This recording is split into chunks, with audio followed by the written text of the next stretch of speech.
A warm welcome to the world today. I'm Joke Rogers. Here's what's coming up within the hour. Ukraine's President Volodymyr Zelensky to meet U.S. Vice President J.D. Vance after saying he doesn't see a ready U.S. plan for ending the war. President Donald Trump speaks of top officials from U.S. Russia to meet in Saudi Arabia next week.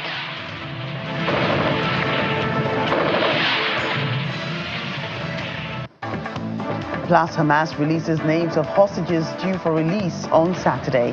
The World Today begins right now.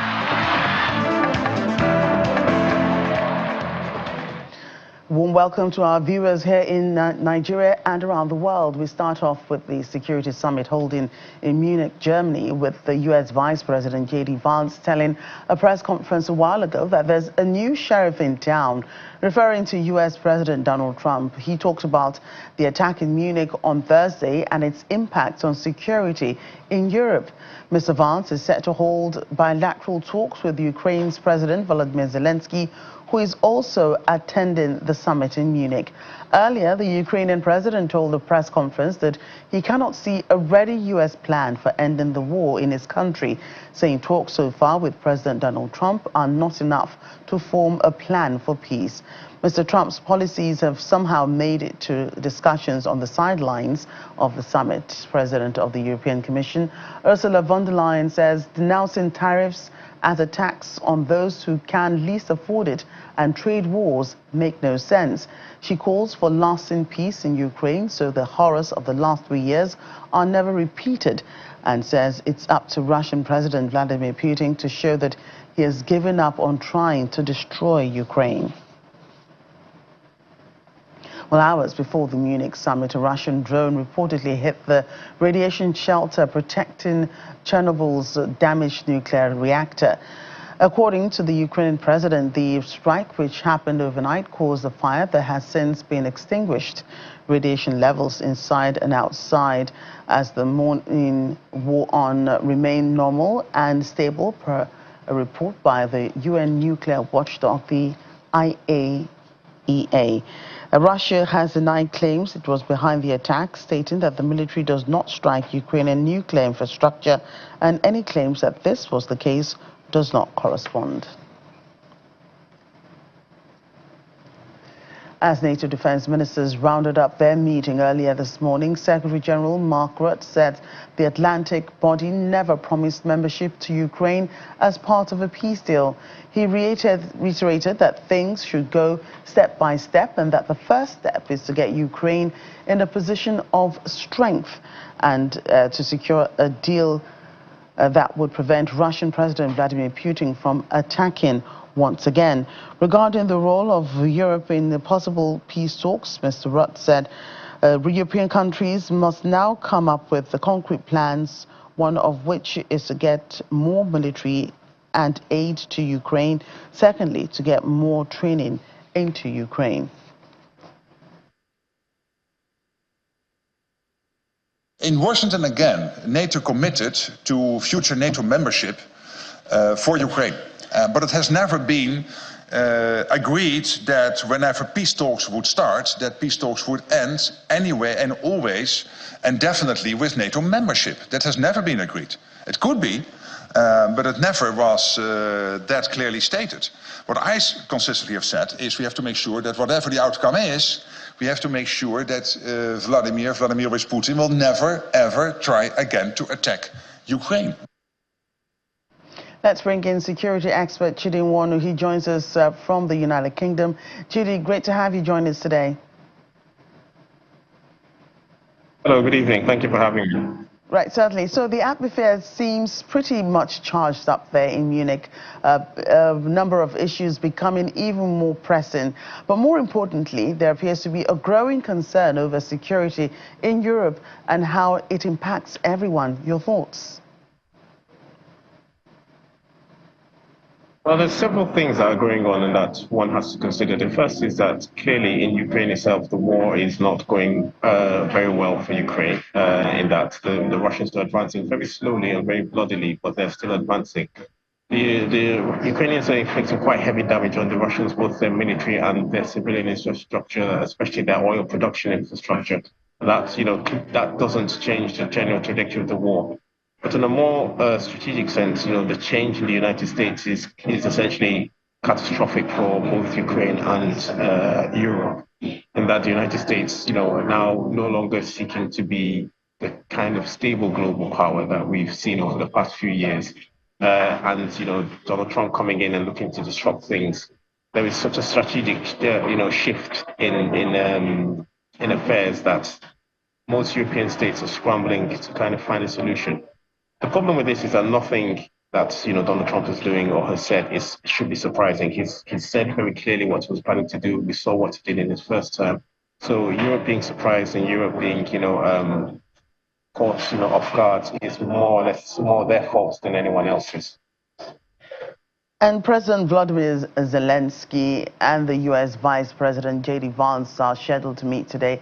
How do you think the Ukrainian president's words this morning about not seeing a definitive plan to stop the war could affect the outcome? So President Zelensky is in a very difficult position. He has to kind of look between the two extremes of losing all American support, but also selling out his country and not being able to present an image to them of strength and an image of leadership. And what the Americans or President Trump has given him is more or less an ultimatum in that whatever negotiation will take place with Putin will be bilateral between the United States and Russia, and also at the same time. Several key red lines for Putin have been granted to him, such as keeping captured Ukrainian territory, no NATO membership for Ukraine. So the meeting is going to be quite fraught. It's very delicate for Zelensky. He has to play a very delicate game of keeping the Americans on side in the first place, not allowing them to manipulate him into essentially surrender, which is what the Trump peace plan is, and also at the same time keep as much support ongoing from the Americans as he can get. And the long and the short of this is that Ukraine's survival now depends on Europe. And Zelensky and the European powers, whether they realize it or not, have to buy enough time for Europe to increase its defense capabilities to a point where not only are their own militaries credible, but they're able to support and supply Ukraine to keep on deterring Russia, even if it's at the same level, not much less recapturing their lost territory. U.S. Vice President J.D. Vance is also attending that meeting. Defense Secretary Pete Hegseth nearly made U.S. think that America was reneging on its support for Ukraine. That was yesterday. Why is the U.S. taking such a hardline support and, or rather, a hardline approach to this war? Well, the key demographic that Trump and his team are looking at is the U.S. domestic audience, and in particular his MAGA base, who have taken this war to be Biden's war, to be a Democrat war. So because Biden was for it, they're automatically against it, irrespective of the whys and the wherefores of the war. So everything that they do is from that perspective. The second element that one has to look at is Trump is very keen, one has heard, to be seen as a deal maker, a decisive figure on the world stage who can change, realities that other people couldn't change. So if he is able to get a peace deal, then that would be a tick in the box. It would help him maybe to getting a Nobel Peace Prize. It would help him to be able to claim that he did what Joe Biden couldn't do, what no other person could do. All his speeches are always laden with references to former presidents, be it Obama, Biden, and how everyone was terrible, and he's the only one who's able to solve problems. And that is the kind of takeaway from here. So if we want to look at it, one of the analogies I always use is when we're looking at the Trump-Ukraine dilemma or dichotomy is Mosul or Kabul.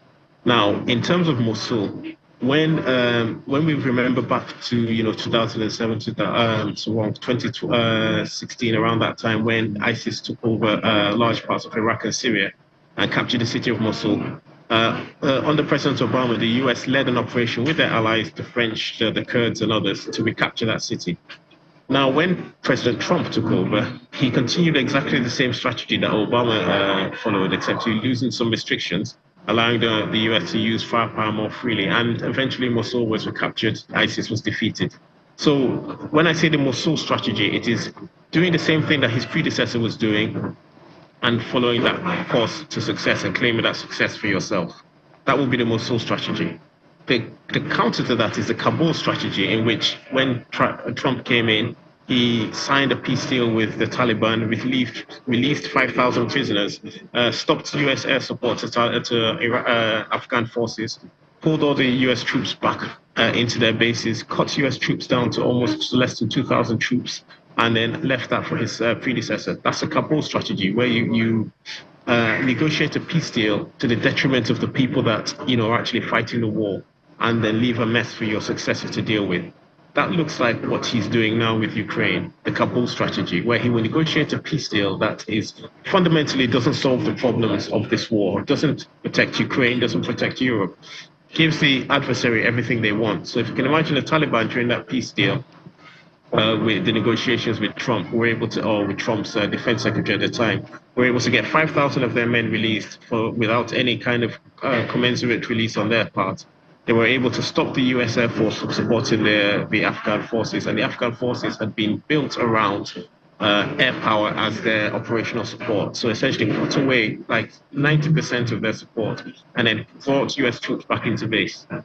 If he does the same thing with Ukraine, you can expect, American support for Ukraine to dry up almost, as soon as possible. Which is why I say the key dilemma or the key challenge for European powers right now is how to drag out this process as long as possible until they are able to fill the gap that will be left when America stops supporting Ukraine. Right, and the United States that they're all looking up to, its vice president seemed to have been dabbling into everything in his press conference. We talked about Ukraine, attacks in Germany, and the future of US-Europe relations. Do you reckon that he's leaving room for reassurance on American support for Ukraine? So no, I mean, the speech was quite unfortunate, and again, as I said, it's directed not at the Europeans who were in the room or even at anybody else. It was directed mostly at his base back in America, where they'll be able to message this as Trump and his team talking tough to the world, and it pushes all the buttons that the MAGA base, kind of looks at, claiming that elections are stolen, claiming that, there's censorship, that there's an emphasis on wokeness, as it were. And it also speaks to those parties in Europe, like the Front National in France and the AfD in Germany, that look to replicate the MAGA kind of the MAGA game plan to take power themselves. So that speech had nothing to do with what they were there to discuss, defense and security in Europe and in the Euro-Atlantic area. It was all about pandering to the domestic American base. And a great opportunity that could have been taken to unify the disparate messages that have come out from Pete Hegseth, the US Secretary of Defense, and the US President was lost simply because, again, it was more an opportunity for them to play to their domestic audience than to fulfill their international obligations. And I believe it's also safe to ask, where is Britain in all of this? It's safe to ask. I don't know if it's safe to answer. The United Kingdom is here. Now, there are several things that are very important to understand. In that you have a very new government in office, about only a year or less in office. That is, whilst it has a strong majority, it is a deeply unpopular government for a variety of reasons. And at the same time, this government inherited a military and a foreign office that had been greatly depleted by austerity and by multiple cuts. So the British military, is greatly depleted. It's still an excellent fighting force, man for man, plane for plane, ship for ship. But there's not a lot of men, and not a lot of planes, not a lot of tanks, not a lot of ships. It's vastly depleted. And even with all the money in the world, rebuilding that military will take a long time. So the British government has to play, but the British government, just to step back slightly, the British and the French are traditionally the strongest armies on the European continent. The Germans are, again, quite strong militarily, but for historic reasons, nobody really wants a strong German military. So what this means is that the UK has to rearm quite drastically, but that's very expensive and it takes time. And the UK is not as wealthy as it used to be. It's desperately seeking growth to grow the economy, but that's very sluggish at the moment. So it's stuck between the horns of a very wicked dilemma in that it needs to rearm, but it doesn't have the money and it doesn't have the time. So the best it can do is support Ukraine surreptitiously through drones and through joint programs. But the core job that the UK needs to face is rebuilding its own military, and that's taking a long time. There is a strategic defense review ongoing right now, which will be changing. People will be frantically scribbling out pages as we speak, because the key plank of European security for the past 80 years has been that the United States is a guarantor of European defense. That is gone. The United States for the next 4 years will no longer be a guarantor, or is no longer a guarantor of European security. The worst case scenario is that the United States is actively working against European security, and that's not an unthinkable possibility anymore. So whatever plans are being made has to take into account that you cannot rely on the US. And a key point, and part of the rationale for the cuts in the UK military have been that the US will step in, either in terms of supplying air defense or supplying artillery, or even supplying, full combat brigades. That's never going to happen. So the UK has to plan for all of that. And this, as I said, it's a very wicked problem, because even if they wanted to do it, it can't happen overnight. But the UK is there, it's playing its part, it's supporting Ukraine with a lot of money, a lot of weapons, a lot of training. And if the time comes for combat, the UK will most likely step up as well. Right. Well, great that you mentioned U.S. there, because I was going to circle back to President Trump. I don't see a lot of the rhetoric that characterized his first attempt at partnership with Europe during his first run as president. Has this been, toned down by the realities America sees on the ground, and that the fact that Europe appears to be grappling with so much at the moment? I think it's toned down by two key realities. The first reality is that, agnostic of whoever is the president of the United States, U.S. interests predominate. So the pivot to Asia was started under President Obama, who, like everyone, was a well-spoken, articulate Atlanticist. He said all the right things. Everyone liked him. He was a really popular guy. But he was very clear that there is a pivot towards Asia, both militarily, diplomatically, and economically. And Trump is just the most extreme expression of all of this. President Biden said the same. If you listen to Hillary Clinton or Kamala Harris during their campaigns, it was all the same. The U.S. is focused on Asia, so not only to counter China, but because the Asian economies are growing, they're hungry for materials, hungry for resources, hungry for high-end consumer products. It is the future. The same way Europe used to be, it's now Asia. Asia will be the Europe of the next century. So every US president, irrespective of their party, their ideology, is going to be pivoting towards Asia. All Donald Trump is doing it much more brutally, much more abruptly, and without any sort of kind of planning or contingency plan. Now, the second element is obviously that, Trump in his first term came in, and because he most likely didn't expect to win, he needed the support of establishment Republicans who built his cabinet and kind of guided him and made sure that even though he was prone to these kind of outbursts, he did what was expected of him. Now he doesn't need them. All of those establishment Republicans turned against him. All of them have come, every single one of them, almost to a man, have come out to say this guy is unfit for office. So the only people who he can put in his cabinet are people who are ultra loyalists, who don't care about convention. So this is why, rather than what you saw the first term, where he would come out with something outlandish and then his team or his cabinet would come out and say something conciliatory, now you can see, as we've just seen, it's doubled down. He'll say something outlandish, his vice president will come and say something even more outlandish, his defense secretary will come out and say something outlandish. That's how it's going to be for the next 1 to 2 years. I say it's going to be like that for the next 1 to 2 years because, unfortunately, reality will hit the Trump administration. They will have to deal with the consequences of a lot of these actions. The gutting of the federal government, the tariffs will create economic problems and administrative problems that they will have to face, and they will not have the time or the energy for these external adventures. All right, security expert Chidi Wanu, thanks again for your time. President Trump has more plans for really resolving the war in Ukraine. He has announced there will be a meeting with top officials from the US, Ukraine and Russia next week in Saudi Arabia. The only thing is, the leaders from all three countries will not be attending the talks. Mr. Trump had said that he had a very good call with the Russian president on Wednesday, which had gone into finding a solution to the war.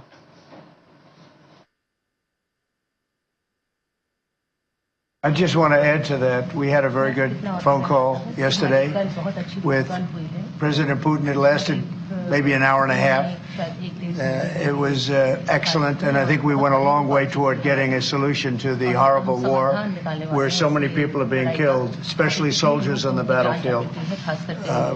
At least 1.5 million soldiers have been killed on a ridiculous war. That would have never happened if I were president.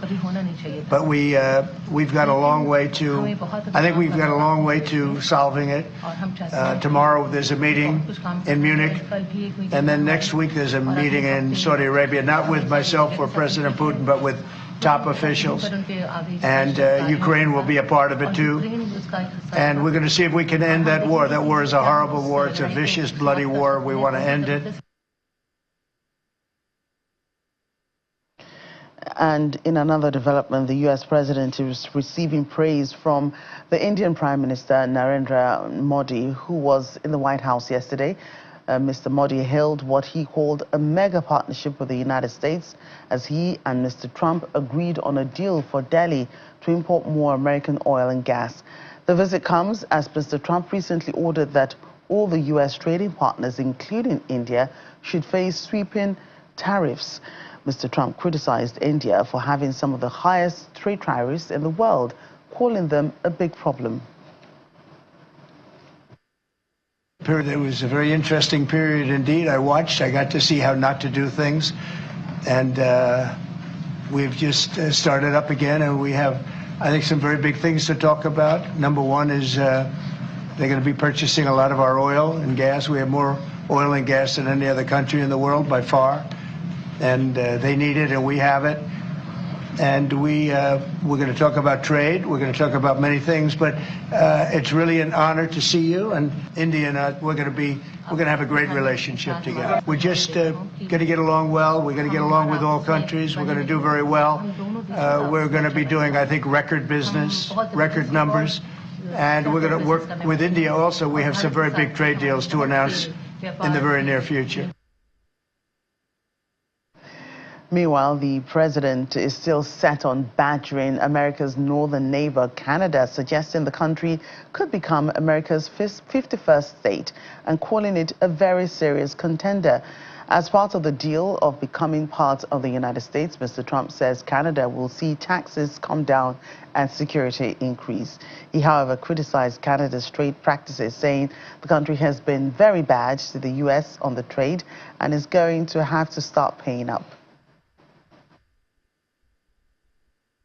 Canada's been tough on the military because they have a very low military cost. They think we're going to, protect them with our military, which is unfair. So Canada is going to be a very interesting situation because, we just don't need their product. And yet they survive off the fact that we do 95% of what they do. And Canada is just absolutely, I say it, and sometimes people smile and sometimes they say, great idea, but Canada, their taxes would come down greatly, their security would go up greatly. Amazing things happen to Canada, and really Canada in this particular, why would we pay $200 billion a year in subsidies to Canada when they're not a state? You do that for a state, but you don't do that for somebody else's country. So I think Canada is going to be a very serious contender to be our 51st state.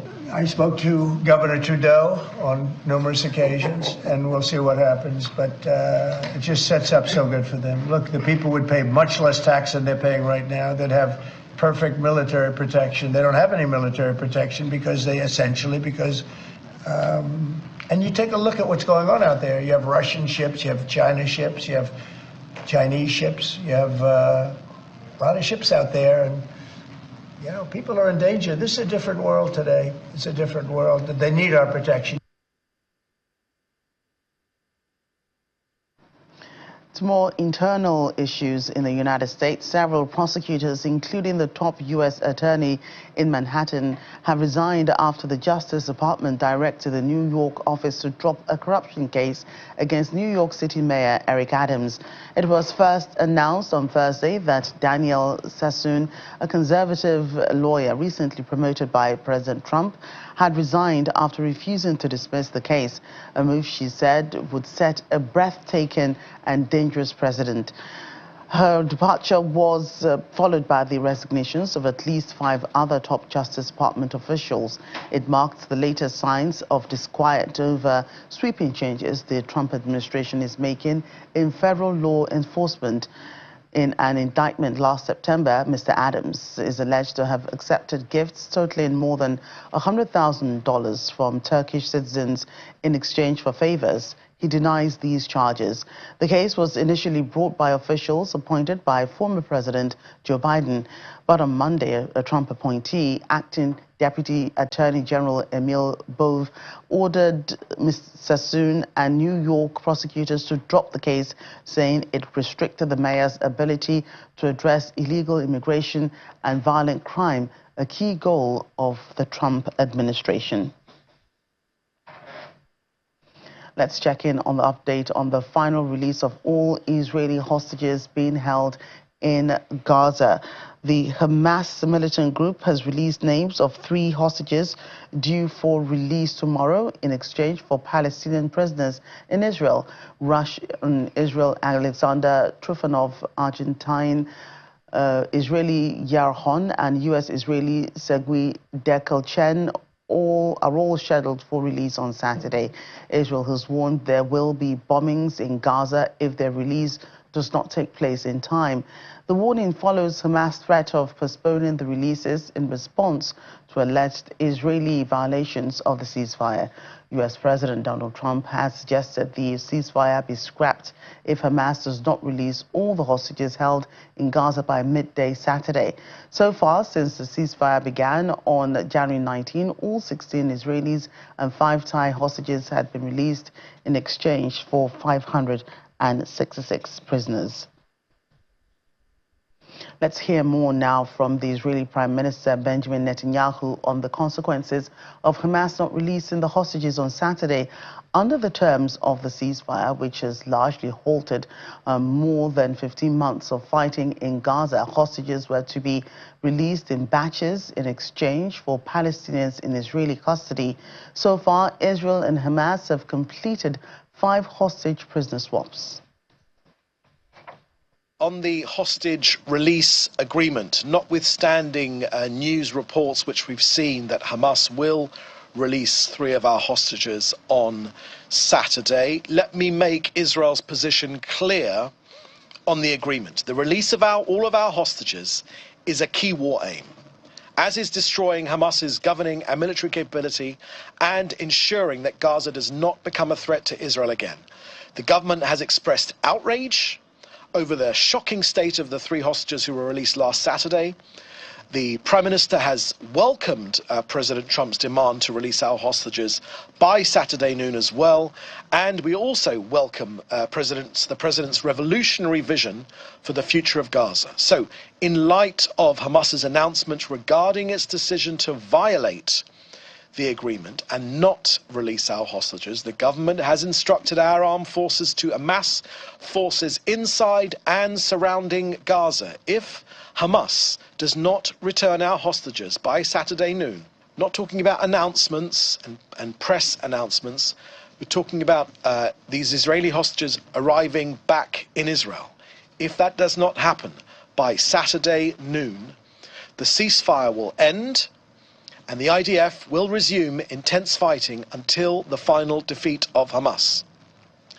The ceasefire in Gaza is conditional on the implementation of the framework. If the Hamas terror organization does not return hostages by noon on Saturday, The IDF will resume intense fighting to achieve all of our war aims: the release of all of our hostages, destroying Hamas's governing and military capability, and ensuring that Gaza does not become a threat to Israel again.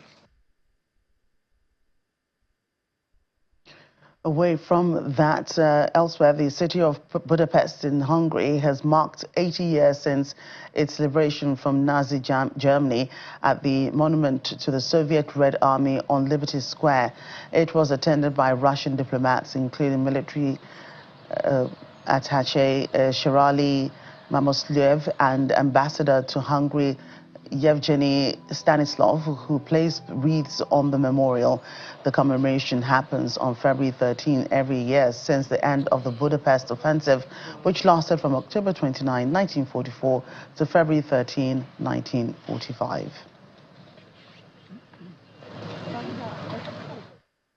And prayers are up for leader of the Catholic faith, Pope Francis, who has been admitted to hospital in Rome to undergo treatment and tests for bronchitis.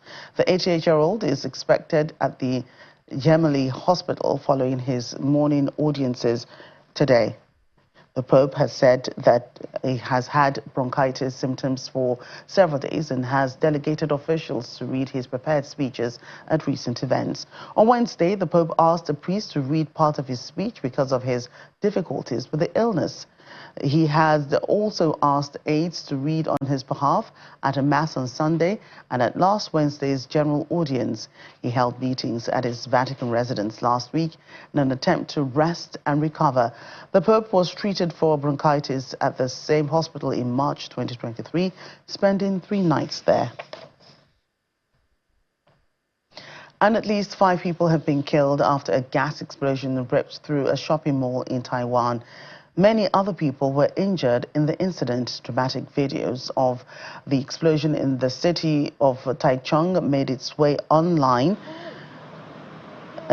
News reports say that the blast took place at midday on the 12th floor of a popular shopping mall where a food court was under construction. About 235 people were evacuated from the building and the area.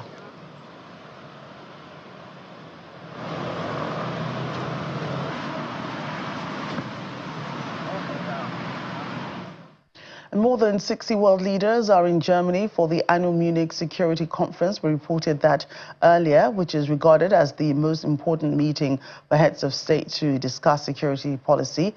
It's also the first major global summit for the new Trump administration.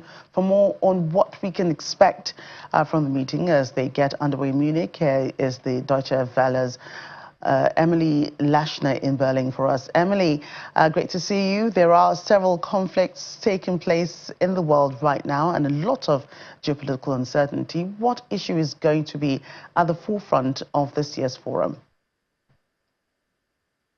How to achieve peace in Ukraine will be the top on the agenda, and that's to be expected. But this time the discussioning is happening right after U.S. President Donald Trump announced that he and Russian President Vladimir Putin planned to begin negotiations and bring an end to the war. This is news that really troubles Europe. Of course, the EU wants peace too, but they want the talks to be multilateral and to include NATO and Ukraine. Treating Moscow like a negotiating partner is a complete reversal from the Biden administration, and it highlights the unpredictability that comes with Trump's new administration, and that's very concerning to European leaders. So they're going to be using this meeting as a time to figure out how to band together and maintain a seat at the table and how to best handle an increasingly erratic ally. And Mr. Trump, the U.S. president, has threatened to pull out of NATO, and he insisted that EU members make bigger financial commitments. Will the White House be pushing for this at the meeting?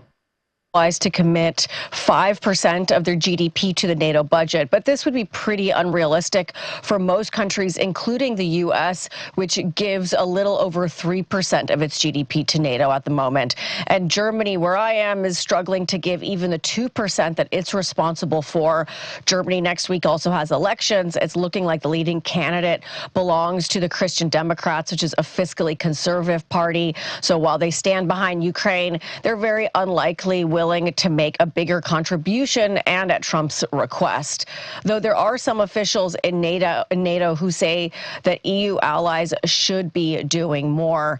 And yes, Trump did threaten to pull out of NATO during his first administration. But this week, U.S. Defense Secretary Pete Hegseth said that the U.S. was still committed to NATO, though he also did say that the U.S. had bigger priorities like securing its southern border with Mexico and dealing with China.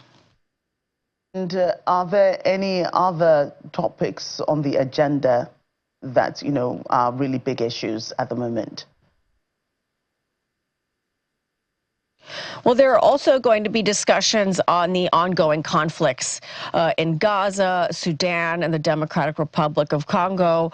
Rwandan President Paul Kagame is reportedly going to be at the Munich conference. Now, Kagame has denied this, but Rwanda is backing the M23 rebel group that has captured the mineral-rich city of Goma in the Democratic Republic of Congo. And there have been calls from African leaders for a ceasefire, as well as for the opening of humanitarian corridors. So if Kagame is in attendance this year, we are likely to hear these same calls echoed in the halls of Munich as well. Thanks again for your time. We're in Africa now. In South Africa, 14 peacekeepers who died in the Democratic Republic of Congo have been repatriated home. President Cyril Ramaphosa has paid tributes to the fallen heroes at a ceremony at the Air Force Base in Pretoria. Addressing the sad event, he paid tribute to the soldiers' bravery and sacrifice in answering the call to serve in missions across the continent, as well as in international missions. President Ramaphosa also rejected calls to withdraw the country's troops from the ongoing conflict in the Eastern Democratic Republic of Congo. Around 2,000 soldiers are deployed on a peacekeeping mission in the region, where clashes between DRC armed forces and M23 rebels have intensified. In January, 14 South African troops lost their lives after being caught in the crossfire. Their remains were repatriated this week, and a memorial service was held in their honor on Thursday night. Our South Africa correspondent, Innocent Samusa, has more. The South African National Defence Force, SANDF, has suffered one of its heaviest losses in a peacemaking mission since 2013, when 15 soldiers were killed in the Central African Republic. Now the remains of 14 South African soldiers who died in the ongoing conflict in the Democratic Republic of Congo have been repatriated. President Cyril Ramaphosa, who paid tribute to the fallen troops, officially handed over their mortal remains to their families. On behalf of the people of the Republic of South Africa, I offer my profound and deepest sympathies. The president dismissed calls for the withdrawal of South African forces from the DRC. The repatriation process faced several delays. Over the weekend, SANDF Admiral Prince Chabalala confirmed that the soldiers' bodies were first transported from the DRC to the United Nations logistic base in Entebbe, Uganda, before being flown home. It's well known out there on record that Goma itself, the city, has been taken over by the M23 rebels. So we had to go through all their administrative processes to deal with the enemy process and procedures as laid out. And thank God we had the United Nations on our side. However, defense analyst Ricardo Teixeira has criticized the handling of the operation, calling it poorly managed. The mission was not properly planned, the troops were not properly equipped, the whole rollout of it and the initial deployment of the first batch of troops, the first 600 that went through, there were a lot of things that went wrong. I mean, for a while they were sharing 6 pit latrines, they didn't have the necessary medical facilities, they didn't have enough culinary facilities to cook and provide for the troops. He also raised concerns about the government's lack of resources to adequately support its troops in conflict zones. It came down to them having to buy food supplies from the locals in Goma, but they were relying on goodwill because they didn't have a safe for cash and they had no cash on hand. So for a while they were operating on an IOU. And again, you know, they were deployed without air support, they were deployed without any aerial cover, no medevac, no casevac.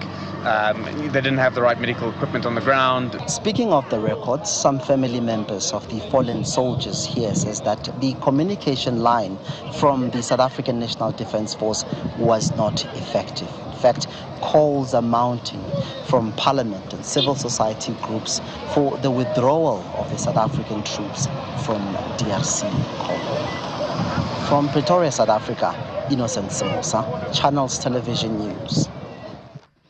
Staying in South Africa, where farmers continue to reject U.S. President Donald Trump's offer to resettle them in the United States as a result of a new law in South Africa on land expropriation. Earlier on, Mr. Trump offered refuge to Afrikaner farmers amid his row with the president, Cyril Ramaphosa. The issue of land expropriation in South Africa has been a challenge for decades in the country. The recent policy passed into law allows the government to confiscate land without compensation in certain circumstances. President Trump's response with threats to cut future funding over what he termed horrible things the country's leadership was doing. Theo de Jager is the CEO of the Southern African Agri Initiative and the former president of the World Farmers Organization. He says he has written President Trump telling him how farmers are willing to stay in their home and fight for their land and would appreciate some assistance in South Africa instead. However, black farmers in Limpopo province like Sianeo Matidi says whoever wants to go can go so their farms can be given to those in need.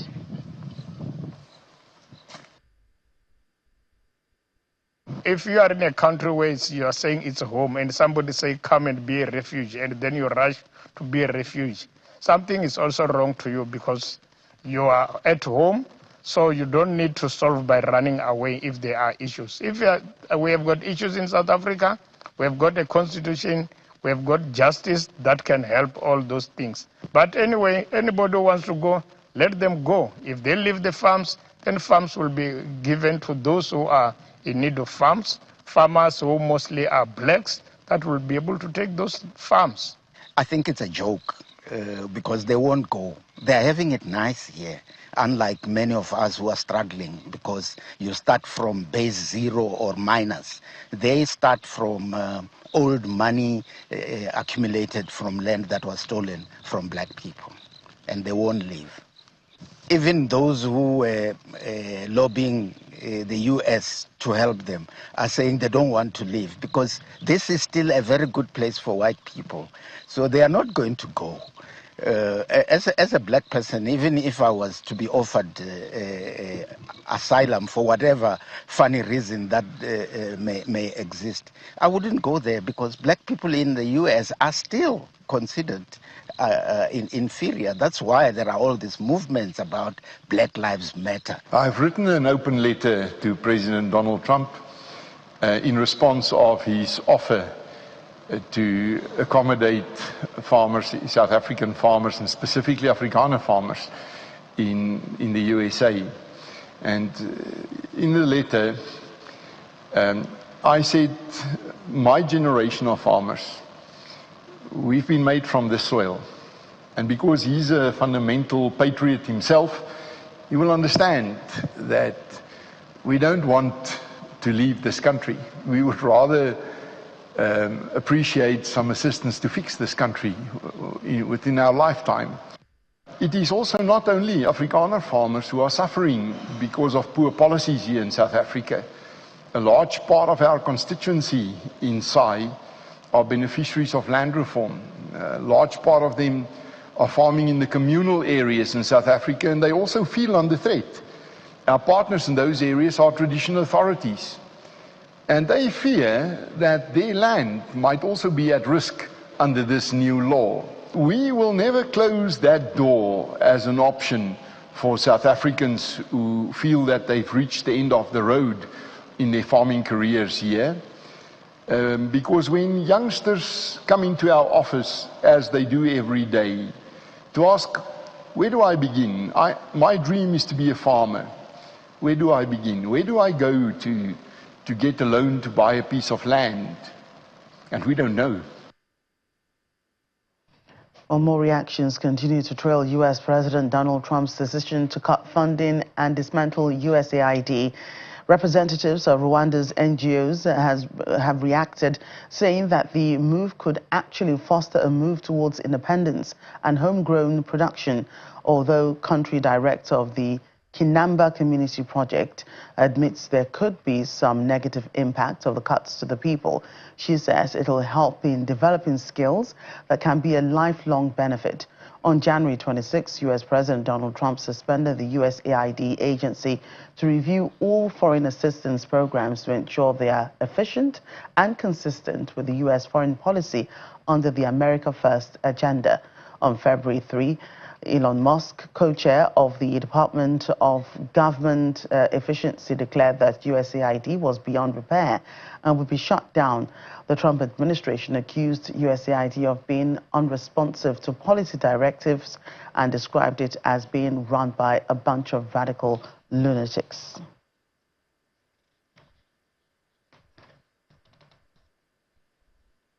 Well, Nigerians on the Holy Pilgrimage exercise visited the Sea of Galilee in Nazareth and took a boat ride on the sea. The special advisor on Christian matters in Lagos State, Mr. Bukola Adeleke, who led the tour, engaged the pilgrims with prayers, asked the people to pray for the president, all state governors, and also prayed for the peace of the country. And of course, they prayed for themselves. It's another day in Nazareth. As early as 7 a.m., pilgrims check out of their hotels and take a 30-minute drive to the Sea of Galilee. They arrive at the location safely and walk straight to the boat to sing praises to the Lord and enjoy the view of the sea, a beautiful sight to behold.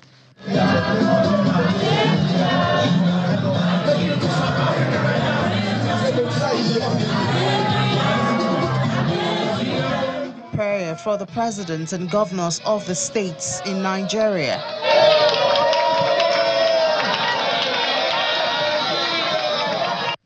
One of the pastors on the trip encourages the pilgrims to take a step of faith in their various professions. We are going to attain that easily in the mighty name of Jesus.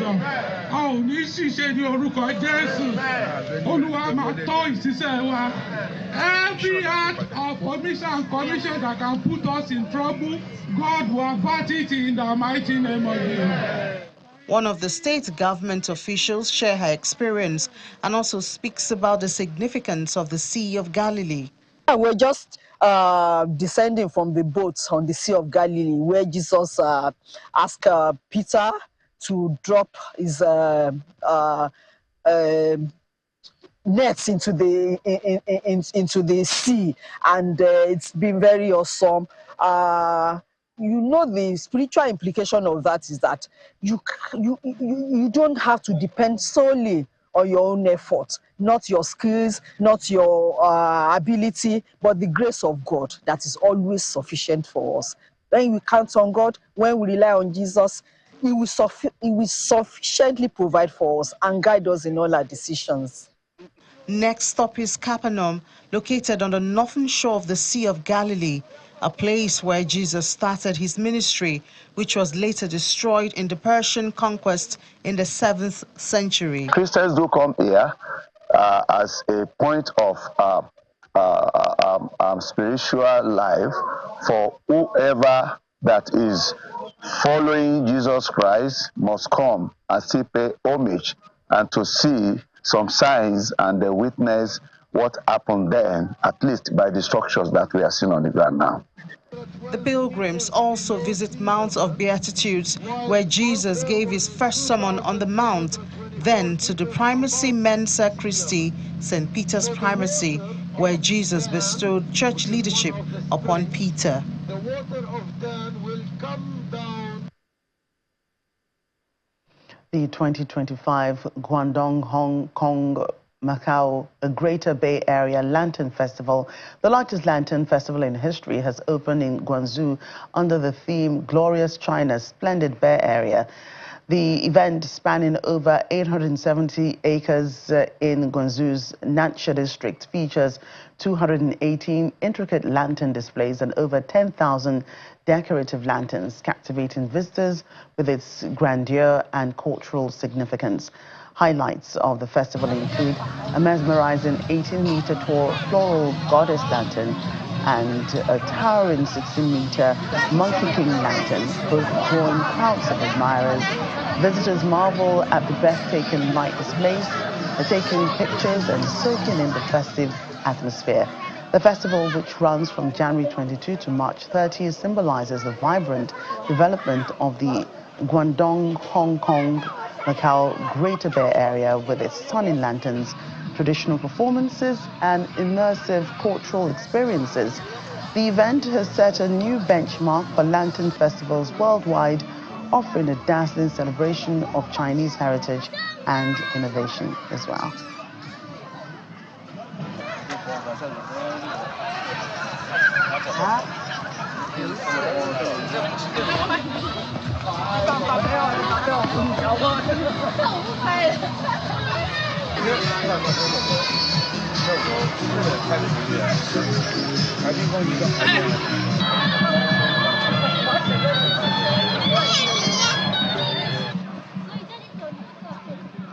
That closes out The World Today this week. Thank you so much for watching. I'm Joker Rogers.